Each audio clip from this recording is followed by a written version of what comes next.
Okay. Hi, everyone, and welcome to today's webinar. I'm Annie Njanja, and I'll be moderating today's session, which is on Rift Valley fever in Kenya, exploring 100 years of unanswered questions.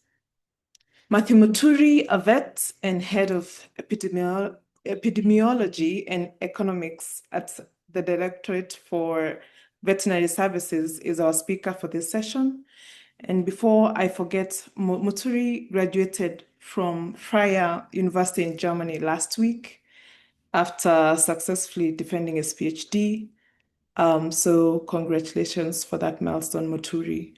So in today's session, he will introduce us to Rift Valley fever, explain why it remains an important disease in Kenya, and share the future of its research, focusing on where we are as a country and what needs to be done. We'll also highlight the key questions that remain unanswered and discuss the priorities for future research and preparedness. Remember, we'll have a Q&A session after the main one, and you can use the chat to post your questions in the meantime. Without further delay, I'd like to welcome Muturi. Over to you, Muturi. Thank you, Annie. I hope you can hear me loud and clear. Yes, loud and clear. Perfect. Yeah, so thank you for the introduction. As you've heard, my name is Mathew Muturi. I work at the Kenya Directorate of Veterinary Services in the Epidemiology section. And today I'll be talking about Rift Valley fever and really focusing on some of the research questions that I think need to be answered and what I think is the future of RVF research, both in Kenya and globally. Okay. Perfect. So I'll start with a quick introduction to Rift Valley fever for those who might not know much about the disease. It's one of our priority zoonotic diseases. It's a mosquito-borne viral zoonosis that primarily affects in our region domestic ruminants and humans. Not to say wildlife are not affected, it's only that we really don't have very good data on wildlife infections. It's considered a priority pathogen by the World Health Organization. This is primarily because there's very little known about the potential for RVF spread, and yet there are very limited countermeasures. For example, there are no human vaccines. There are no specific medications for Rift, and still there's a lot we don't know about the drivers for epidemics. So WHO considers this as a priority pathogen. This is similar to the World Organization for Animal Health, who also consider Rift as a priority pathogen, primarily because of the impacts on trade and the socioeconomic impacts on livestock trade and also impacts on human mobility. These are some of the primary reasons Rift is considered an important disease. It's important to mention, as I try to show with the picture on the right, it's that Rift is one of those diseases that is believed to have potential for global spread. Started in East Africa and over years has demonstrated emergence in new regions. I think the last outbreak was major outbreak was in West Africa, in Mauritania and Senegal. This was late last year. It was very big explosive outbreak in that particular region, which is not really considered a hotspot for Rift. So it really shows the emergence. Coming closer home, RVF was first described in 1912, and this will explain their 100 years. So the story is during the colonial period around the 1900s. The colonial farmers who are settling in Kenya introduced exotic livestock, sheep, goats, exotic breeds. And what happened is in around 1912, there was a description of a strange disease. If you look at history, where primarily sheep were aborting, and also there was age-related mortality. That is what is described in historical records. Farmers reported only young ones were dying, and there was moderate sickness in humans. So that was the first description in 1912. 2 decades later, around 1931, the virus was finally isolated, and it was described as Rift Valley fever because of the origin. The first description was in Naivasha, and that's why the disease was known as Rift Valley fever at the time. Since then, research has shown, if you look at historical records of the DVS, outbreaks have occurred in the country every 5 to 15 years. But Rift is majorly known because of the explosive outbreaks that happened in 1998 and the 2006-2007 period. There was a major outbreaks in the country. There have also been smaller outbreaks over time, 2018, 2022, but these are not as explosive as the 2006-2007 outbreak. And again, this is one of the major questions we're asking: is there a shift in the epi of the disease, as we'll discuss later, or what is really happening that we are seeing this move from these explosive outbreaks to smaller detections year in, year out? The disease is considered endemic in the country. Again, this really depends on who you ask. Because the reality is we believe there are very small pockets of circulation, but also believe there are particular hotspots where there's a lot of circulation. So depending on the area, it's considered endemic or hyperendemic. Again, the reason for the sort of not very good description of the distribution is because surveillance is primarily risk-based, especially in the human health sector, where we believe there's gross underestimation of the burden, because RVF surveillance is primarily amped up whenever there's a risk alert, and I'll explain why and why I think that's a big problem in our understanding of Rift. The map on the right is map that was developed as we were doing our RVF contingency plan. It just shows the distribution of what we consider as potential hotspots. If you look at ecological drivers and also historical outbreaks, so if you combine the two, this is the map that sort of was developed.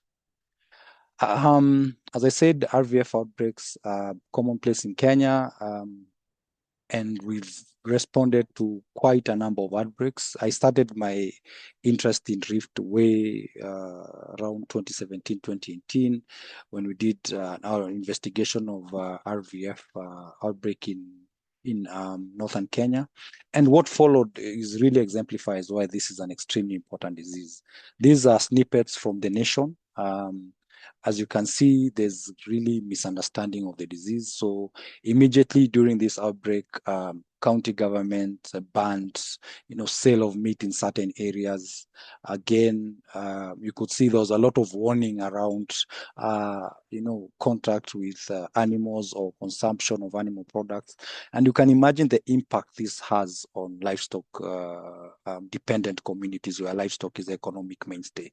So when you for example, the national newspapers are talking about people avoiding meat. That has really a major impact on communities that primarily depend on livestock for their sustenance. So a lot of my discussions will focus on rift transmission, because this is, I think, where there's a big gap. For those of us who went to vet school, we were taught, there's this theory we were taught about mosquito eggs having the virus severely transmitted into mosquito eggs, and then these eggs are buried in or low-lying floodplains, and then these eggs desiccate, they dry, and they remain viable for up to 20 years. And so that explains the long interepidemic periods. So this was a long-standing theory, still a long-standing theory, but I think there's been a lot of questions around this particular theory. One, because there have been questions about whether this has been demonstrated in the recent years, this transovarial transmission, and also because there have been these sporadic outbreaks that have been happening even when there's no heavy rainfall. And so there's a theory that could be that this transovarial transmission could, as we were taught, is probably not the main driver, and the main driver could be endemic or cryptic transmission, where there are there's low-level transmission in livestock and humans, and then when the ecological conditions are right, there's an explosive outbreak. And I think this is the gist of the discussion, because this is, I think, the main research area. But this is what we were always taught in vet school, that the Aedes mosquitoes will bite infected animals, then there'll be transovarial transmission into the female Aedes eggs, and then these eggs will be buried in dry floodplains. And then when there's flooding, and then there's the right temperature, these eggs will come to the surface, get oxygenated, then they will hatch, and then there's these mosquito offsprings that are infected, and then they transmit the outbreak, and then there's the virus, and then there's an outbreak. But there have been a lot of questions on this as we'll discuss moving forward. Again, I think it's important to mention a lot of the outbreaks in Kenya. If you look at literature between 2000 and around 2015, it has been linked to the El Nino phenomenon because there's warming of the oceans, the temperatures are high, and there's above average rainfall, and that is considered to sort of the main trigger for outbreaks. But I think the main question is there are times where there have been El Nino events and we don't have outbreaks. There are times we've had above average rainfall, we don't have outbreaks. So what is the real main driver of rift transmission? And that's what I think I'll be focusing on. So I'll talk a bit about some of the work we have done on trying to understand what happens in between outbreaks. The drivers of outbreaks are well known, but where the virus, or where and how the virus is maintained in between these long periods, I think is the main question. That's the main subject of debate. One of the biggest reasons for this is, again, for a long time, there's been that long-standing theory about the Aedes eggs, but also interest in rift during the epidemic period has not been that much. Of course, the disease is not there, so I think investments in research in this period for some time have not been optimal. And so this sort of tries to explain why we have very limited understanding of rift when there are no outbreaks. One is primarily rift surveillance in Kenya is mostly passive. And the problem with a disease that does not really cause very clear clinical signs in most animals, you might end up missing the outbreak unless it's a major event. Also, I think the questions around how and where rift is maintained, it's a big question in rift research. Where does the virus disappear to, and where does the virus reappear from, cause these big outbreaks? Again, what are the drivers of infections in humans, livestock? What are the ecological drivers? Again, not very well understood. We usually say, yeah, El Nino, but what really in this phenomenon drives emergence? Also, if you look at literature, there's been a clear climatic change in the epidemiology of RVF. As I said, since 1931, if you look at literature or if you look at historical records at the DVS, every maybe 5 to 15 years, you would expect an outbreak. So 1998, El Nino event, almost 10 years later, 2007, you expect an outbreak. So we also, again, hoping we're thinking 2017, 2018 will be an explosive outbreak. Again, this didn't happen. In 2012, smaller outbreaks. So what is causing this shift from these explosive events that are known to these smaller outbreaks? And for example, if you look at West Africa, Senegal and Mauritania, they had a very explosive event. A lot of livestock deaths. Again, that's not happening here. So we really need to have answers as to why some of these are happening to prepare properly or sort of improve our preparedness capacity. This just summarizes what I was trying to say. Quite a number of papers have been looking at this issue around the shift in epi. I think that one of the main papers that came out is the paper on your bottom right, where there's a believed to be a shift in sort of the epi of RVF. And also some work has been done to show that we are moving from these major explosive outbreaks to many, many smaller outbreaks in smaller clusters, which in my opinion could be more dangerous because it's very easy to miss this. And again, one paper that really, really explains this well is this paper by Bernard Bett and Professor Njenga that talks about how and where the virus is maintained during the epidemic periods. So I'll talk about some of my PhD work and what we did to try and provide some of these answers. We basically designed an incident study. This was interesting because very few of these have been done. I believe this was the first one in Kenya or East Africa where we followed animals, a well-defined cohort, and we were testing the animals periodically. And this shows you how much neglected disease is if you consider this was the first study to do like a follow-up. And so we started with a prevalence study. This was just a 1-month cross-section of trying to look at, it was the main objective was to identify which area in our study region, we were doing this in Isiolo, which area would have the highest prevalence, because this then again would be the area where it would be best to do your incident study, because in incident study, you really want to increase the chance of detecting disease. So we did a prevalence study, then we did a 1-year incident rate study, following a large cohort of animals and humans. So this is both humans and livestock, and testing periodically every 3 months. Part of the study was also looking at incidence of syndromes, just trying to understand of this cohort we are following, how many abortions will we detect, how many events will we detect over time. So this just tries to show some of the numbers we were following. We were following around 800 humans and around 2,000 livestock, that's cattle, sheep, and goats. I'll skip this. This was just outlining the methods we used. We tried to be very rigorous because we wanted to really maintain the power of the study and to make sure our results are representative as possible. I'll skip that and quickly go to the finding. This was done around August 2021 when we were just starting the PhD work. As you can see, the prevalences are relatively high, not unexpected, this being a medium to high risk region. Of interest was we did IgM positivity. I think this is one of the most interesting findings. So IgMs are used to as an indicator or as a precursor to show acute infections. And according to, if you look at the test we use, the ELISA test we use, IgM seropositivity indicates the animal could be infected maybe 3 to 6 months prior.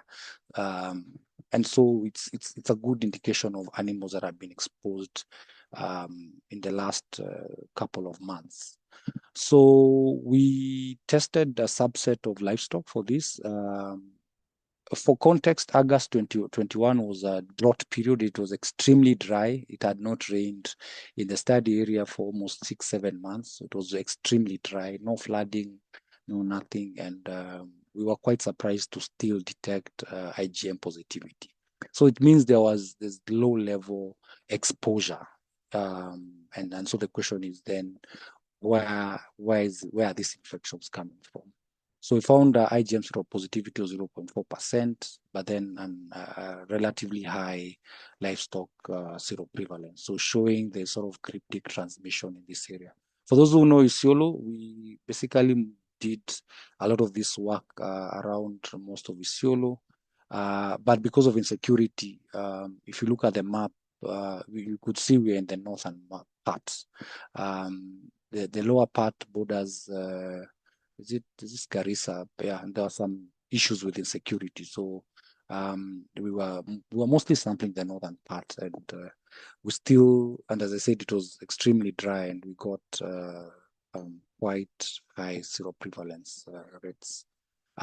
This was not unexpected. As I said, this was just to try to identify where we would do the incident study. For risk factor information, we try to look at ecological drivers, both human, livestock, and ecological drivers. For ecological drivers, we looked at quite a number of ecological indicators from soil. Remember, we looked at NDVI, elevation, rainfall. But what we found to be relevant was the influence of elevation and rainfall on RVF. I think this is not unexpected, it's sort of known, but for us, what was interesting was the interaction between rainfall and elevation.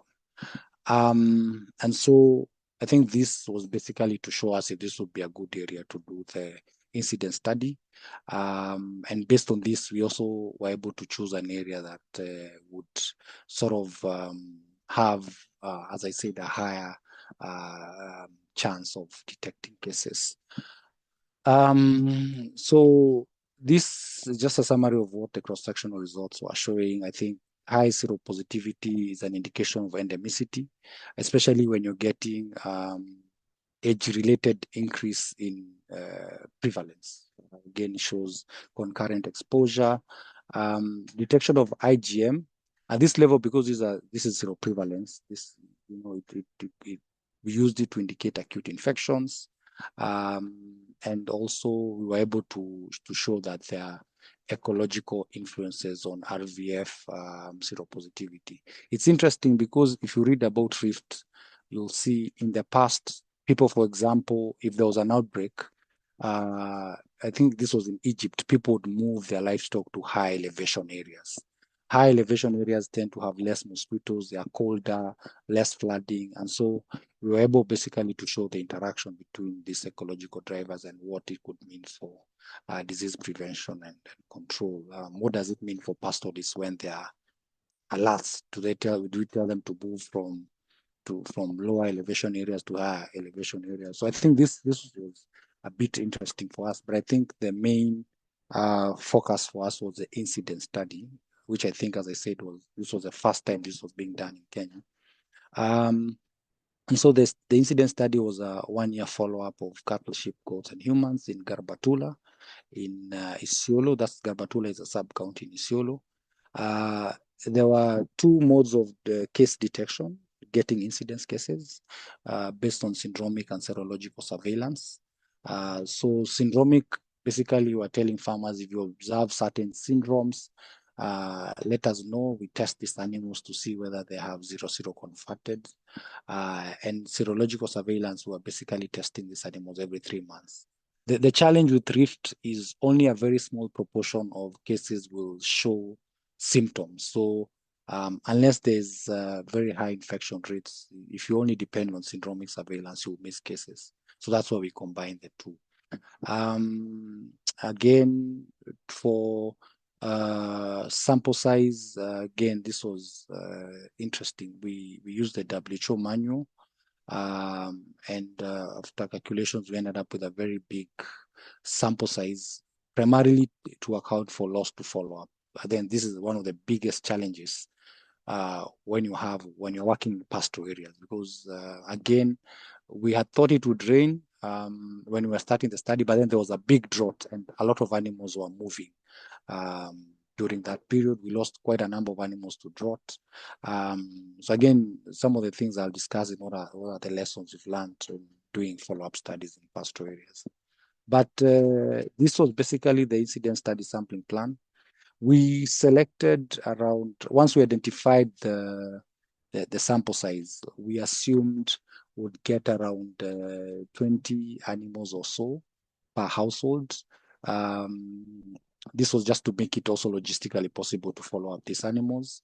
So what happened is, once we identified these households, we had to go in, consent, explain, we'll be following your animals for 1 year. These are the benefits of the study. Do you consent us testing your animals every 3 months? Do you consent us tagging your animals? And once we identified the 140 households, what we'll do is we'd go in and then clinically screen this animal. So we'd look at the eyelids, we'd make sure there are no signs of the hemorrhagic syndromes. We would ask about abortion history. We tried as much as possible to start off with a clean cohort. Once we selected these animals, we tag them, we'd administer questionnaires, both individual, household level, take samples, and then, mark when we have sampled the animal and make sure we try and come back at least 90 days later. Then all the samples, human and livestock samples, are tested at ILRI. These were the results of the incident study. Again, this was quite interesting. We detected human cases, incidence cases. This was quite unexpected, considering it was during a very dry period. And again, this shows that we are missing a lot of cases because of passive surveillance. There's a follow-up paper that we are trying to look at the association between these symptoms and incidence. And it's quite interesting to see how you might miss cases if you're only depending on people coming to hospital with symptoms. And again, this is known about drift. Another very interesting finding was we found incidence rates varied by livestock species. This is important because one of the primary questions around RVF maintenance is whether there's a primary host. Is there a specific species of animals that is most important in maintaining rift, or making sure, or so that if, for example, you are to target interventions, is there a specific species of animal you should target for interventions? We found cattle had the highest incidence, which again, if you look at literature, there's a similar study that had been done in South Africa, found the same. And the theory is, cattle are bigger, probably move longer distances, and so could be explained there's a species vulnerability, either because they're bitten by most mosquitoes, such. So it was interesting to find similar results from other papers.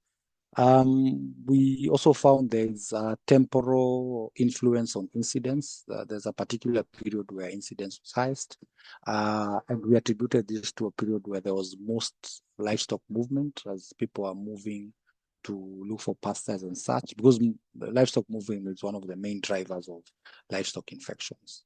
We found acaricide use. Farmers who spray the animals for ticks and other pests had a lower incidence, which means, again, these animals are more protected from mosquitoes. So one of the things we discussed is what, again, is the importance of investments in vector control in stopping rifts. And for livestock incidents, we also detected cases during the interpreting period. So for us, this was evidence that there is actual seroconversion, because we started with disease-free animals, and these are animals we followed and seroconverted. So it means during the epidemic period, there's actual seroconversion, even when there's no flooding or above average rainfall. So I think this is clear evidence of cryptic transmission in livestock. This is a summary of the incidence results. As I said, for us, the most important thing was detecting seroconversion. And we were able to detect seroconversion in both humans and livestock and estimate an incidence number. We also found that cattle had higher incidence. I think this is important when you're considering interventions. For example, if you have a limited number of vaccines, which species would you consider most important? We noted there's a seasonal variation in incidence. Again, transmission without recognized outbreaks, clear evidence of subclinical infection, and also the importance of vector control in rift prevention. So if you try and summarize all this, what the seroconversion shows. So as I said, it could show, because the challenge is, and I think I'll discuss this as I move on, there's need for more studies to really compare which is the main mode of transmission, or which I think is the mode that is most important. But I think for us, the main finding was you cannot afford to ignore rifts during the interepidemic period, whether there's an outbreak or not. I think this risk-based approach to RVF prevention and control is not doing us justice. because it's clearly that this is a disease that is circulating at low levels at all times. So I think this basically showed the importance of a rethink of the prevention and control strategy. And this has really informed what we consider or define as an outbreak in Kenya. You know, in the past, a detection of IgM seropositivity would be considered an outbreak, but this is clearly not true. Again, I think this risk-based approach to we wait for lots of heavy rainfall, then vaccination might not be ideal for particular hotspots. This might not be true for every part of the country, but there are particular hotspots where I think vaccination should be ideally continuous. The other thing we noted is the importance of integrated One Health surveillance. Our work focused on humans and livestock. Unfortunately, we did not do any vector surveillance, which I think is one of the biggest gaps, because we were really curious to answer where are these livestock getting these infections from? Would we detect virus in mosquitoes, for example? And I think that's one of the main research gaps that I'll discuss as I conclude. I think this I've mentioned this in passing about active transmission during IEP, about zoonotic infections. Clearly, these humans are getting cases from somewhere. There's spatial heterogeneity in risk. Clearly, there are different areas. Different areas have different susceptibility, and I think the main question is to answer what is the driver of this susceptibility for certain regions. For example, in Isiolo, there's a part called Sericho, which had the highest burden in both humans and livestock. And so the question is to really understand what are the main drivers of this difference in burden between these regions. And not just saying could be elevation, could be, I think there needs to be more focused studies to really point out the drivers. For the research gaps, I think this is quite important, and this is something I really wanted to focus on. Our study focused on looking at seroconversion using seropositivity. And unfortunately, one of the things I wish we could have done is detection and isolation of live virus from a previously naive animal. But unfortunately, the funding would not allow us to work with live viruses. You needed a BSL-3. But in the future, if anybody was to repeat this work, I think it would be extremely important to not only follow these animals, but demonstrate the isolation of live virus from previously naive animals. Also, I think, and I think these are better explained in the next slide, we have never really quantified the economic impact of RVF during the epidemic period. I think there are papers that clearly show, like the paper by Wanyoike that shows the impact of rift during an outbreak, but there's no quantification of production losses from subclinical cases. One thing I did not mention is during the follow-up of this cohort, we detected a number of abortions. And unfortunately, pastoralists don't consider abortions from livestock, from small stock especially, as very important. So we would be called and say, yeah, this goat aborted in the morning. And I realized there's really need for systematic quantification of what are the economic losses, because this again would justify the need to invest in, for example, vaccination in particular outbreaks. Drivers of sporadic outbreaks, as I said, we've had very small minor outbreaks in 2018, 2012, 2022. Very few cases here and there, not major outbreaks. But, if you look at those outbreaks, there were no real rainfall anomalies. There were no flooding events. So what is the real cause of these sporadic outbreaks? Why were we expecting a big outbreak in 2018 and it didn't happen? And more importantly, we have the El Nino alert already issued, 90% chance of a major El Nino event in December. I think they said November, December. What does that mean? And if you look at RVF outbreaks, they occur in that period. The last explosive outbreaks in 98 and 2007 occurred around the December period. So what does that mean for us? And as I think people in research, what are the questions that can be answered in this particular period? of importance to me is we really need to quantify what is the burden of infections in humans. I think RVF, if you look at literature, we really focus on livestock and we forget humans. So there's need for clear documentation of cases of human infections during the epidemic period, and really also to quantify what are the impacts in terms of morbidity and mortality, from the epidemic period. Livestock species contributions, as I said, in literature, we've always told sheep and goat are more susceptible. But again, different incident studies are finding different findings. So what could be the most important amplifying host? If we have interventions and we have limited resources, which species should we really focus on different ecological zones? And what is the role of pastoral movement and cross-border livestock trade in driving spatial spread of this disease?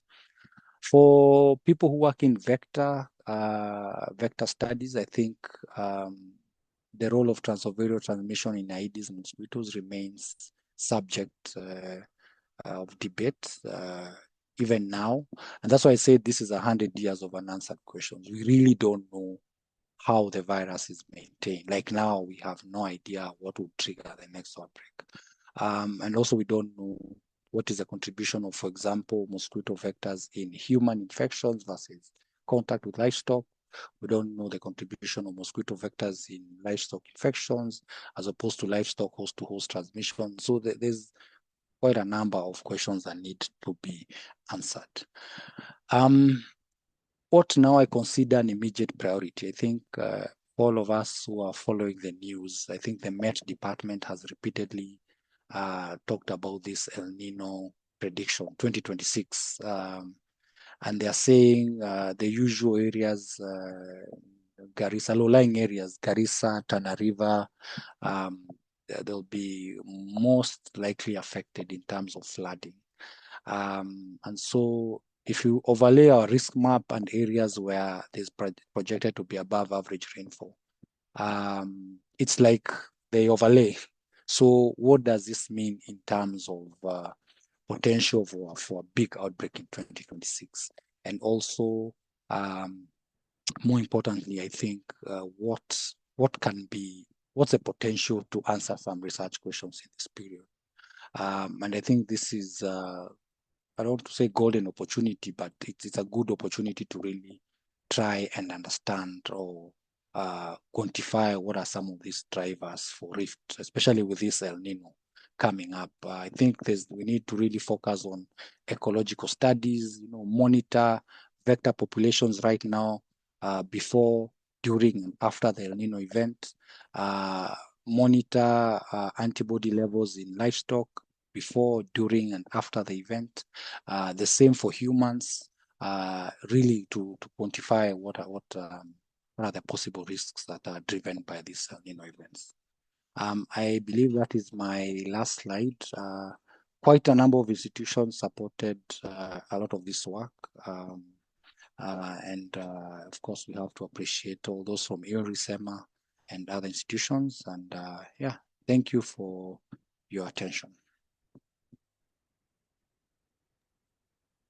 Thank you so much, Matthew, for that session. Really great.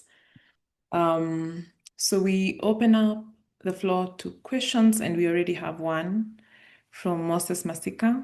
And please feel free to post on chat or just raise your hand and ask your question. Moses says, very insightful presentation. Were you able to test offspring, especially of animals that seroconverted?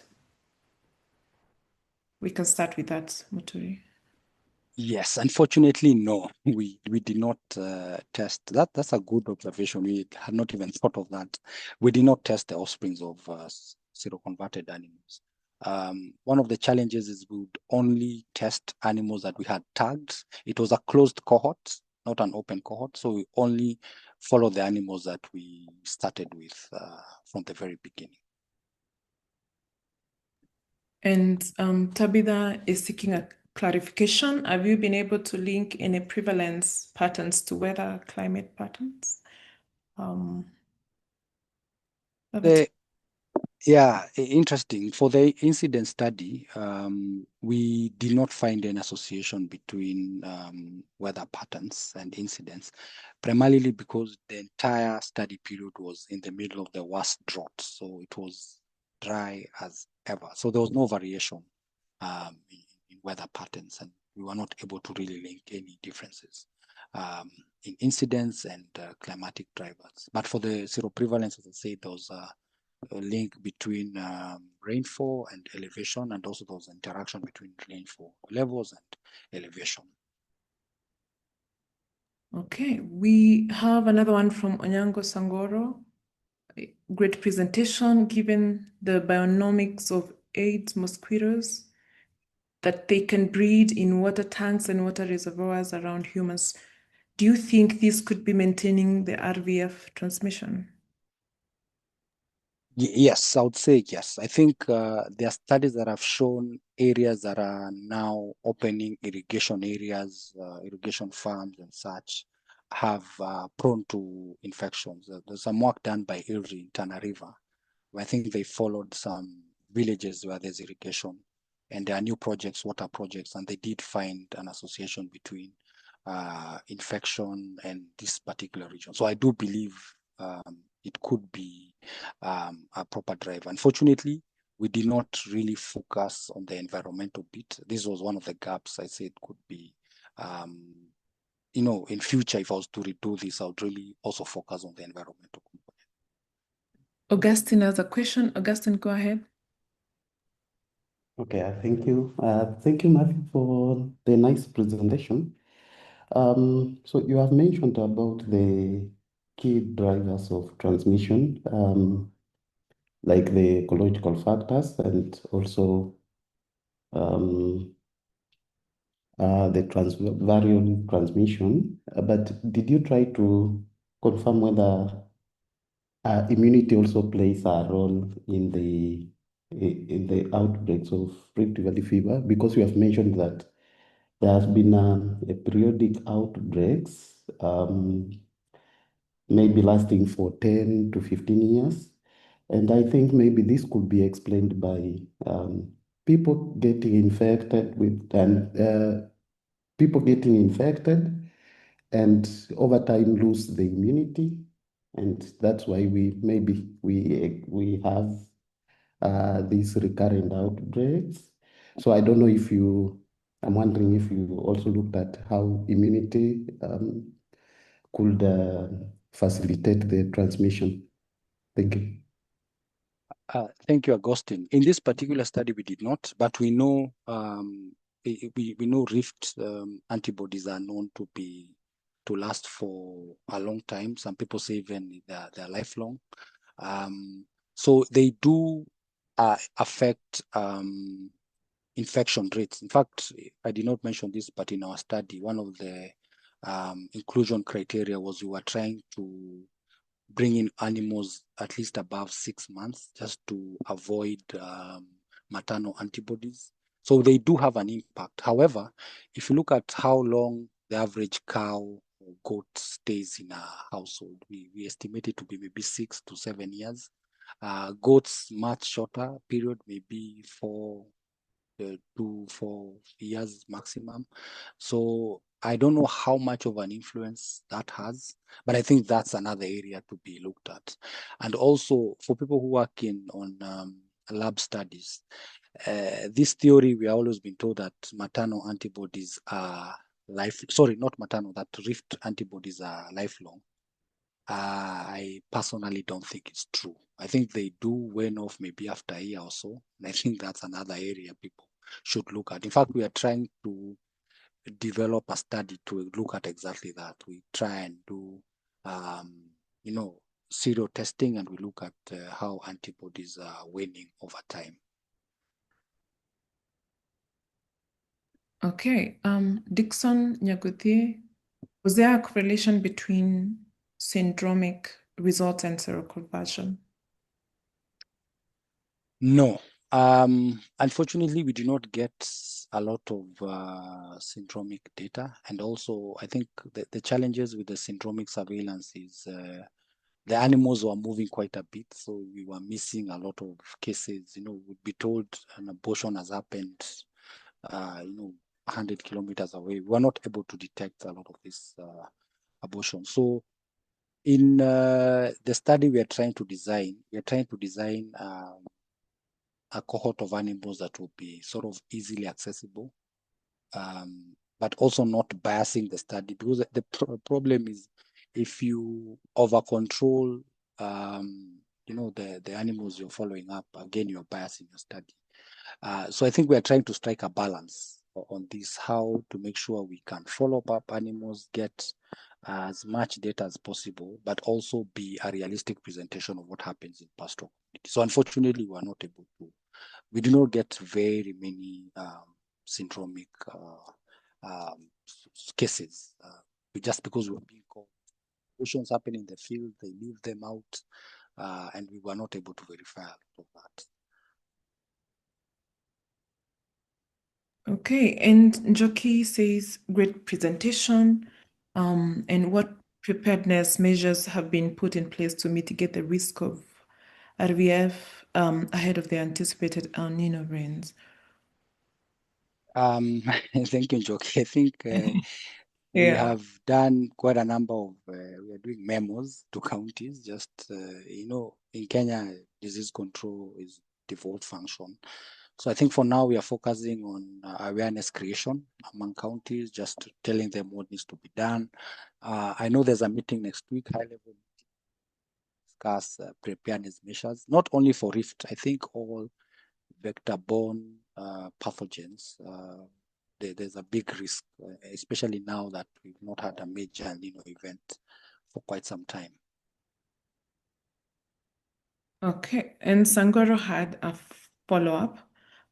What also could be the reason for higher incidence in humans compared to cattle, livestock, given that the transmission is zoonotic? And you can address that with terms, which is there human-to-human transmission reported? I'll start with the easier one by Tom. I think in literature they say yes, there's possible, especially among pregnant women to offsprings. They say it's possible. If you look at the virus, it's able to cross the placental barrier. That's in literature. Whether it's been documented in Kenya, not yet. We've not done studies to document such. The human burden is usually higher because any humans will get exposed to multiple livestock. So one human will get exposed to tens or hundreds of animals. We drink a lot of peeled milk. We eat, products from different animals, and that could sort of explain why. But I think there's a lot more needs to be done on human incidents to really properly define this the burden.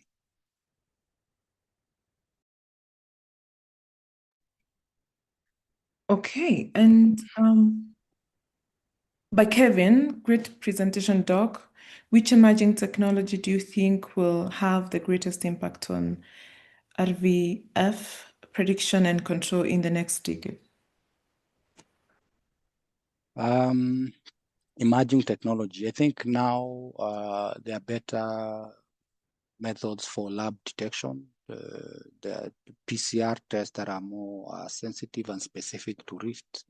I also think there are better ecological detectors or predictors. I think as we are able to detect environmental conditions better, I think that will provide a much better understanding of Rift prediction. So for example, I know Meta saying 90% chance of El Nino, but actually if we could really measure out the specific indicators in these hotspots, the actual amount of rain, the actual temperature. So I think there are technologies.